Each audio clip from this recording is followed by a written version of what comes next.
Last financial year, we came out at over a $350,000 loss. And that was COVID costs because we weren't entitled to claim back anything from the government. I think the workforce is feeling very maligned. They're very fatigued. It's been a very long 18 months. Newcastle aged care manager Viv Allenson feels like she's constantly battling COVID. Not only the threat of the virus, but the financial strain. Now there's the added pressure of ensuring all her staff are vaccinated within weeks.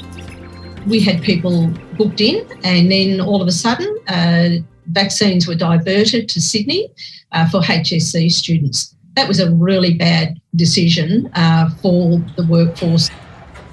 3 staff have resigned and I have 3 others who have told us they will not be here on the 17th of September.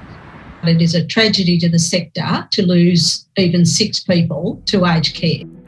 Public health orders are being used to mandate jabs in high-risk settings like aged care, border control and hotel quarantine.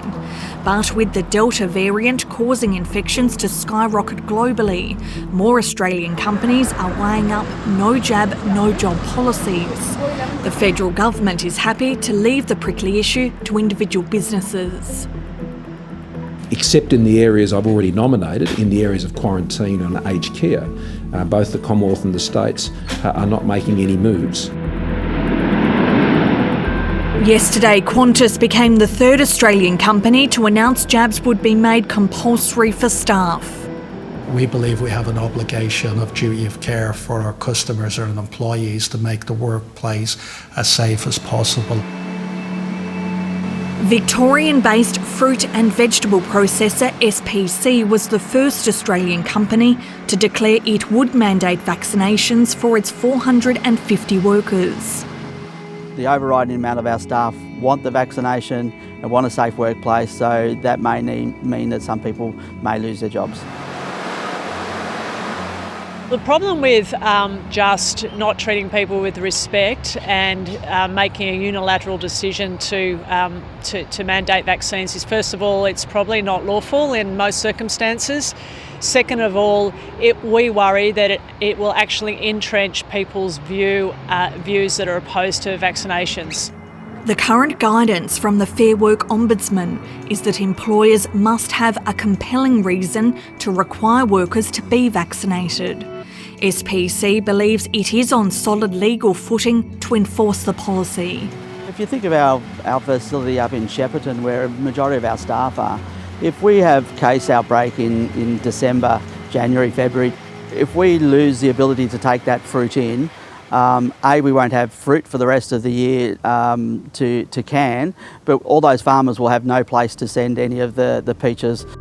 But the Council of Small Business Organisations says hundreds of thousands of companies aren't as confident as SPC.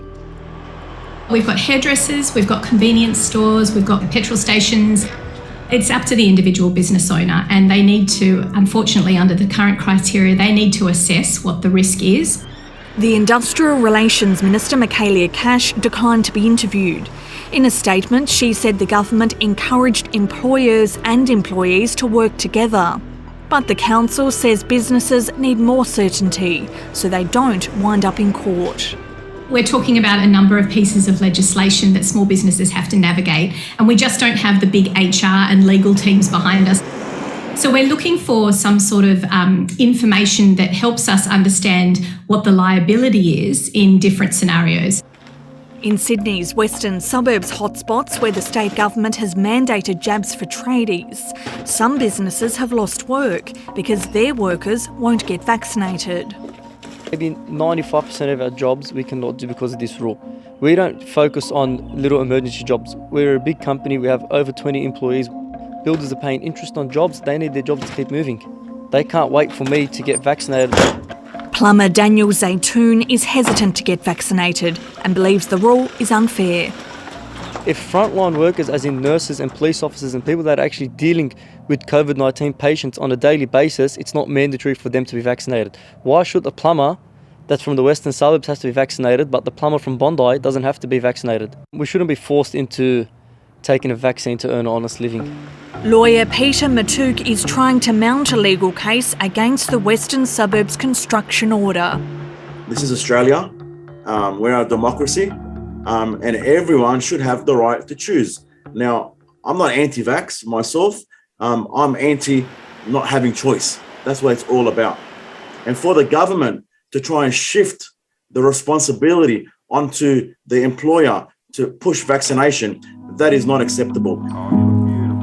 In the resource-stretched aged care sector, Viv Allenson knows how important it is to hold on to workers. A registered nurse by trade, she's cautious about making vaccinations compulsory more broadly. I think we still should be building confidence in our population to want to cooperate with a health crisis.